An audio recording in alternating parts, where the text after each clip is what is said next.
തിരക്കിലാണോ ഡോക്ടറെ? ഞാന് കണ്ണൂരിന്ന് വിളിക്കുകയാണേ. എന്റെ പേര് രേണുക.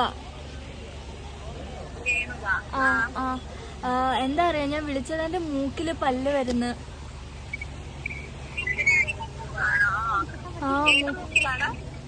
Left side.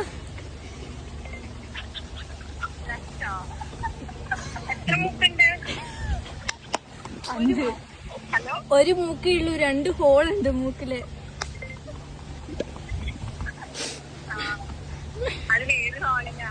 ലെഫ്റ്റ് സൈഡിലെ ഹോളില് വലിയൊരു കൊന്ത്രം പല്ല് വരുന്നു. പേടിയാവുന്നു. ഓപ്പറേറ്റ് ചെയ്യാൻ ജീവിതം പോവുക. ഓപ്പറേറ്റ് ചെയ്യാൻ പറ്റുമോ? അതോ എന്റെ ജീവിതം പോവോ? എന്താ?